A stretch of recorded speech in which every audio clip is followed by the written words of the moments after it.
ፀሐይ እንግዲህ በጣም ጎበዝ ጀግናዋ ፀሐይ ታምር ሰራች። በስተመጨረሻ ወይዘሮ ወርቄ ጋር ሄዳ የምትወጁን ምግብ ሰርቼ አምጥቼልሻለሁ ትበያለሽ እንዲህ ብላ ትላታለች ማለት ነው። ወይዘሮ ወርቄ ደግሞ በፍጹም አንቺ ያመጣሽውን እህል አልበላም፣ ልጅን የምትተይልኝ ከሆነ ተይልኝ፣ አለበለዛ ግን በኋላ በህይወትሽ መጥፎ ችግር ነው የሚያጋጥምሽ እያለች እንግዲህ ፀሐዬን እያስፈራራቻት ትገኛለች ማለት ነው። ፀሐዬ ደግሞ እኔ በፍጹም እኔ አስቻሉን ልተው እንኳን ብዬ ባስብ አስቻሎ በፍጹም እኔን አይተወኝም። ይሄንን ነገር የሚባለውን ከአይምሮሽ እንድታወጪ እፈልጋለሁ። ከአሁን ወዲህ እኔና አንቺ ማለት ዘመዳ አማቾች ነን። በሁሉ ነገር አንድ ላይ ታስረናል። ስለዛን እባክሽ ወይዘሮ ወርቄ አባዬ እንድትፈቅጂ ብትመርቂኝ በጣም ደስ ይለኝ ነበረ የልጅሽ ሚስት ብሆን። ግን ደግሞ አንቺ እሺ ማቲም ብትሆኝም እሺ ብትይም ልጅሽ ባሌ ነው፣ እኔ ሚስቱ ነኝ። ካሁን ወዲህ እኔ እናሱ ምንም ነገር አይለየንም ብላ ማስጠንቀቂያ ለወይዘሮ ወርቄ ነገረቻት ማለት ነው።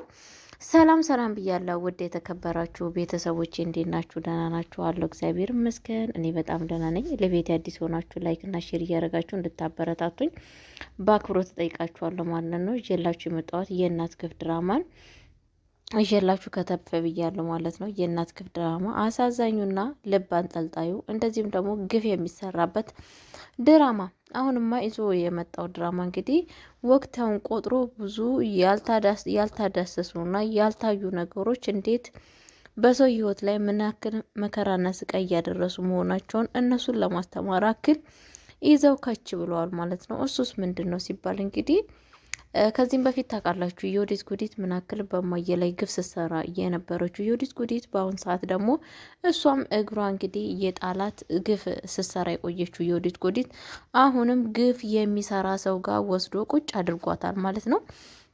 አንዳንዴ ፈጣሪ በሰው ላይ ማድሮኛል ሊያስተምረን ይችላል። እኛ እንድንማርበት የማያመጣ የማያስገባን ውስጥ የለም ማለት ነው። እሷም ፈጣሪ ላስተምራት ፈልጎ ነው መሰለኝ በጣም ከባድ ቤት ውስጥ ገብታለች ማለት ነው። የገባችበት ቤት ደግሞ በጣም ልብ አንጠልጣይ እንግዲህ ያሰሪዋ ባል ወይ ደግሞ ፍቅረኛ ወይ ደግሞ ምን እንበለው የምንለው ነገር ግራ ቢጠፋብንም ግን እሱ ምንድን ነው እየተፈጠረ ያለው ብለን ስንል በጣም በሚያሳዝን ነገር ቤተሰቦቼ ያለው ችግር ምንድን ነው?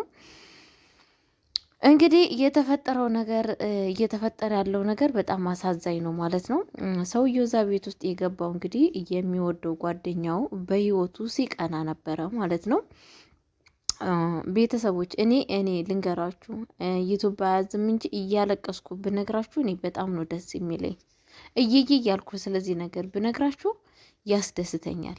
ለምን ስትሉኝ ስንቶቻችን ናቸው በእኛ ህይወት የሚቀኑት? ይብን እኮ እውነቴ ነው ብላችሁ ብቻ አላቅም። የሰዎችን ህይወት ቀንቶ የሰዎችን ህይወት ምስቅልቅልቅል ማድረግ እኔ ለሰው ምን እንደሚጠቅመው ግራ ይገባኛል። እግዚአብሔር በሚያውቀው ለየትኛው ዘመናችን ነው? ለየትኛው ኑሯችን? እዚች ምድር ላይ ስንት ዓመት ለመሞት ነው? ስንት ዓመት ለመኖር ነው ከፈጣሪ ጋር የተፈራረም ነው? ነፍሳችን በእጃችን ላይ ያለች። ዛሬ የተናገርነውን ነገ ልንደግሞ መቻላችን እናውቃለን? አናውቅም። ይሄንን ነገር እንደዛ ስላችሁ ምንድን ነው እችሊ ስለዚህ ነገር አወራች ልትሉኝ ትችላላችሁ። ቤተሰብ የምነግራችሁ ነገር አለ ብዬ የምነግራችሁ ይሄ ነገር በሁሉም ቤት እንደዚህ መስዋዕት ሰዎች እየከፈሉ ይገኛሉ። ገባችሁ? መስዋዕት እየከፈሉ ከሚታይ ነገር እኮ ብትዋጉ ይሻላችኋል። ይብን በሀገራችን የትግራይና የአማራ ክልል ጦርነት አይታችኋል አይደል? ያ ጦርነት ይሻላል። ያ ጦርነት በግልጽ ነው። በግልጽ በአሁን ሰዓት እኮ ኢትዮጵያ ሀገራችን የጎዳው በስውር ያለ ጦርነት ነው። በስውር ያለ ትንኮላ ነው።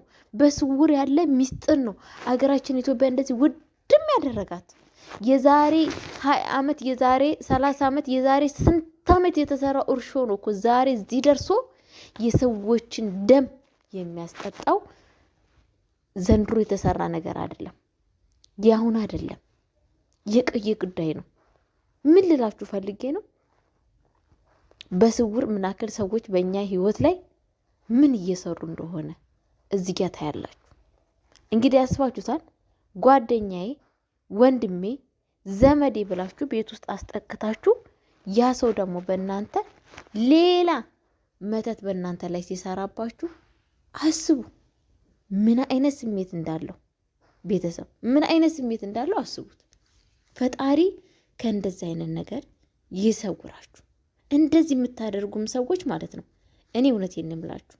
እኔ በሃይማኖቴ ክርስቲያን ነኝ፣ እግዚአብሔር ይመስገን በክርስቶስ ክርስቲያን ነኝ። እና የምላችሁ ነገር ንስሐ ግቡ። እንደዚህ በአእምሯችሁ ውስጥ እንደዚህ አይነት ሀሳብ ያለባችሁ ሰዎች ንስሐ ግቡ። እግዚአብሔር ምስክሬ ነው። ኃጢአት በጣም እግዚአብሔር የሚጸየፈው ኃጢአት ነው። እንደዚህ አይነት ኃጢአት ማለት ነው ፈጣሪ የሚጸየፈው ኃጢአት። አስባችሁታል? ሰዎችን መከሰስ ስትችሉ ሰጪ እግዚአብሔር ሲኖር እሱን መለመን ትታችሁ በአቋራጭ መንገድ የዳብሎስ ዘመድ ሆናችሁ ወይ ጓደኛ ሆናችሁ አስባችሁታል? በጣም የሚያሳዝን ነገር። ከሱ ጋራ ሆናችሁ እንትን ትሰራላችሁ። የሰው ሀብት ንብረት ለመንጠቅ፣ የሰው ትዳር፣ የሰው ህይወት፣ የሰው እድል፣ የሰው ማንነት ለመንጠቅ ማለት ነው። ፈጣሪ ማስተዋሉን ይስጣችሁ። እንደዚህ አይነታችሁ ሰዎች እግዚአብሔር ይቅር ይበላችሁ። የእውነቴን ነው የምላችሁ። መድኃኔዓለም ይቅር ይበላችሁ። የእናት ግፍ ድራማ ላይ እያየን ያለ ነው፣ በህይወት ያየነው ነው። ይሄ ትክክለኛ ታሪክ ነው። ትክክለኛ ታሪክ። በአሁን ሰዓት እኮ ከሰው ጋራ ከተጣላችሁ እኮ አስቀይሜያታለሁ ሄጄ እንኳን ይቅር ልበላት ብላችሁ ብትሄዱ ይቅርታችሁን ተቀብለው ከንፈራቸውን ይነክሱባችኋል። የሚነክሷችሁበት እኮ ልምታችሁ ወይንም በጣም ነው ያናደደችኝ አሳያታለሁ አሳይሻለሁ ከስር እኮ በዱላ ልትመታሽ አይደለም፣ ወይ በቦክስ ወይ በጥፊ ልትመታሽ አይደለም። በየቃልቻ ቤት በየደፍተራ ቤት ሄደው መተት ወይ ደግሞ እርግማን ይጨርሳት፣ ይቁረጣት፣ ይፍለጣት። እንደዚህ ነው ብቻ። እኔ አላቅም። እኔ በጣም ነው ራሴን የሚያመኝ። ምክንያቱም ይሄ ነገር በጣም እኔን ተጠቂ ስለሆንኩ ማለት ነው። በእንደዚህ አይነት ነገር እኔም ተጠቂ ስለሆንኩ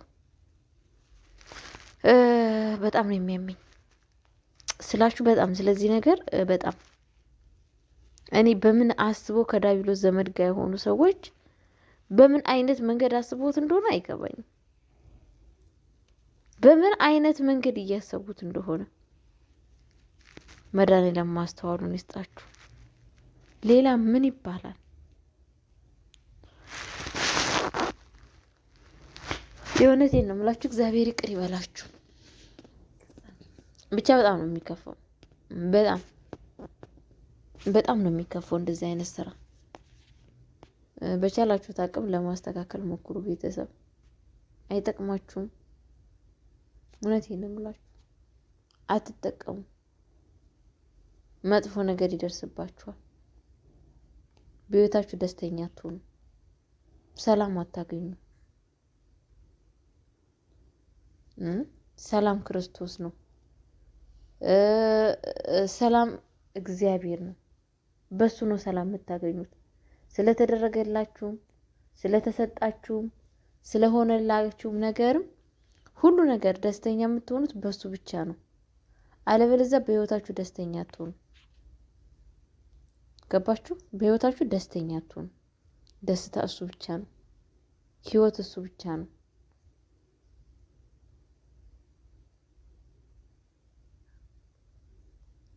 እባካችሁ ራሳችሁን ለማስተካከል ሞክሩ። ከእንደዚህ አይነት መንፈስ ለመውጣት ከእንደዚህ አይነት ድርጊት